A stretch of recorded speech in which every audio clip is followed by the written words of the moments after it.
మొన్న ఏదైతే విజయ గారి సభ జరిగిందో అక్కడ కొంతమంది చచ్చిపోవడం జరిగింది. అది మనం అదే సభలు దానికన్నా పెద్ద పెద్ద సభలు మనం ఏపీలో సిద్ధం కానీ అటువంటి సభలు, ఓదార్పు యాత్ర సభలు కానీ అన్ని జరిగి ఉన్నాయి సార్. అవి మనం అక్కడికి ఇక్కడికి మనకి తేడా ఏం జరిగిందంట? అంటే అక్కడ ఏం జరిగింది, ఇక్కడ ఏం జరిగింది అనే దానికన్నా ఈరోజు ఏదైతే విజయ గారి యొక్క సభలో అత్యంత భారీ విషాదం జరిగిందో అది దురదృష్టకరం.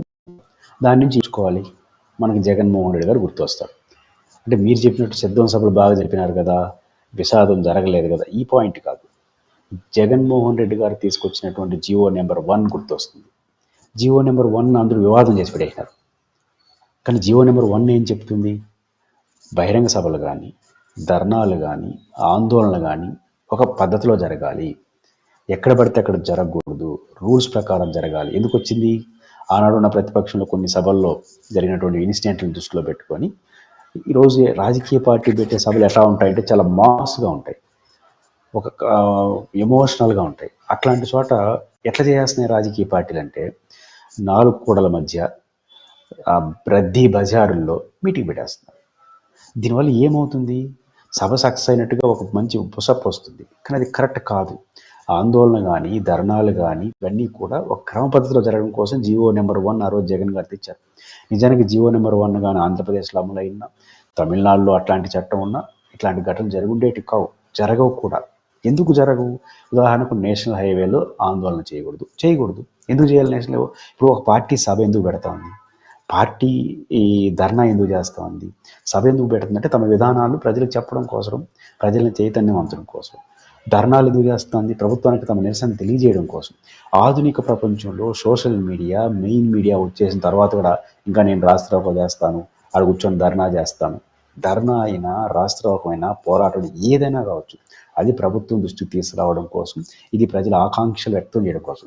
మనం విస్తృతమైన నెట్వర్క్ వచ్చేసిన తర్వాత ఇంకొక రూపాన్ని తీసుకోవాలి తప్ప మళ్ళీ మనం ఇబ్బంది పడడం కాదు. కానీ ఖచ్చితంగా ఆందోళనను అణిచివేయకూడదు, ధర్నాలను అణిచేయకూడదు, పొలిటికల్ పార్టీ పెట్టే మీటింగ్లు డిస్టర్బ్ చేయకూడదు, సహకరించాలి ప్రభుత్వం. అట్ ద సేమ్ టైం దాని అర్థం విచ్చలవిడితనం ప్రోత్సహించకూడదు. ఉదాహరణకు జియో నెంబర్లో ఏముంది? నేషనల్ హైవేలో పెట్టకూడదు, రద్దీ సద్దుల్లో పెట్టకూడదు. మంచిదే కదా, అలా ఉంటే ఇట్లాంటి జరగవు కదా. ఉదాహరణ ఎంపిక చేసిన గ్రౌండ్స్లో పెట్టాలి. ఈ పార్టీలకి ఎట్లుంటాయంటే ఎంపిక చేసిన గ్రౌండ్ అంటే దూరంగా ఉంటాయి టౌన్కి, అక్కడ జనం ఉండరు, వాడికి 10,000 మంది అంటే 10,000 మందిని తీసుకొని పోవాలి. అది నది 4 కోళ్ల మధ్య పెట్టేశారనుకోండి, ఆడ 2,000 మంది ఉంటారు, ఇంకొక 1000 మంది వస్తే పోగేస్తే ఉన్నట్టు ఉంటుంది. ఇది కరెక్ట్ కాదు. ఖచ్చితంగా ఏ రాజకీయ పార్టీ అయినా చెయ్యొచ్చు, చేయాలి కూడా. రాజకీయ వ్యవస్థ రాజకీయ పార్టీ కీలకం. కాబట్టి ఈరోజు జగన్మోహన్ రెడ్డి గారు తీసుకొచ్చినటువంటి ఆ జియో నెంబర్ కానీ ఒక విస్తృత ప్రాతిపదికన కానీ అన్ని చోట్ల అమలు అయి ఉంటే ఈ సమస్యలు రావు. ఇప్పుడు విజయన్ గారు కూడా ఒక మాస్ పొలిటికల్ లీడర్. ఆ మాస్ పొలిటికల్ లీడర్గా ఆయన ఏదో చేయాలనుకున్న తపనతో ఉన్నాడు. ఆ క్రమంలో మాస్క్ వచ్చేసి జనం వచ్చేసి అనుకోండి ఏమవుతుంది? ఉదాహరణకి చట్టాలు కానీ కరెక్ట్గా అమలు చేస్తే పార్టీ మీటింగ్కి 1,00,000 మంది వస్తారు, 10,000 రాని, 1,20,000 రాని, కానీ 1,00,000 మంది అనుకోండి, 5 లక్షలు వచ్చారనుకోండి, బరస్ట్ అయిపోతుంది. కాబట్టి ముందస్తు సమాచారం అంటే పోలీసులు ముందస్తు ఏర్పాట్లు చేస్తారు. ఈరోజు మీకు తిరుమల తిరుపతి దేవస్థానం లాంటి బ్రహ్మోత్సవాల్లో ఏ ఘటనలు జరగవు. కారణం ఏంటి? ఒక ఎస్టాబ్లిష్డ్ ఆర్గనైజేషన్ ఉంది, ప్రతి చోట్ల ఇట్లే జరగాలి. కాబట్టి ఖచ్చితంగా రాష్ట్ర ప్రభుత్వాలు అన్నీ ఆలోచించాలి. ఖచ్చితంగా పార్టీ మీటింగులకి అదే వీళ్ళకి కానీ ధర్నాలు ఒక నిబంధనలు రూపొందించుకోవాలి. ఎక్కడా అన్డెమోక్రటిక్గా ఉండకూడదు, కానీ అట్ ద సేమ్ టైం విచ్చలవిడితనం, వాడి దయా మన ప్రాప్తం లాగా ఉండకూడదు. అకౌంటబిలిటీగా ఉండాలి, ఏదైనా సరే అకౌంటబిలిటీగా ఉండాలి. ఆ అకౌంటబిలిటీ చాటున నియంతృత్వంగా ర్యాలీలు అనుమతించడం, ధర్నాలను, ఇది కరెక్ట్ కాదు. కానీ ఒక నిబంధనలో కూడుకున్నటువంటి చట్టంలో మనం పనిచేయకపోతే, విచ్చలవిడితనం వస్తే, లేదా భావోద్వేగం గురైతే అన్యాయంగా అన్యం పురిగిన ప్రజలు ప్రాణాలు పోతున్నాయి.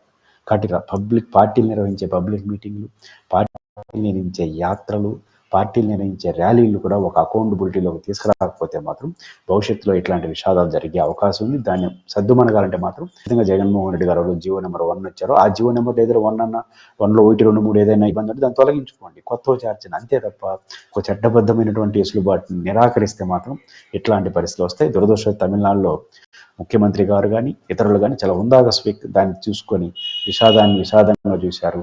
విషాదం పైన రాజకీయాలు చేయడానికి కూడా స్పందించలేదు. స్టాలిన్ గారు అయితే మీలాంటి జర్నలిస్టులు ఏమైనా అరెస్ట్ చేస్తారు విజయన్ అంటే నేను దీన్ని రాజకీయం చేయదలుచుకోలేదు అన్నాడు.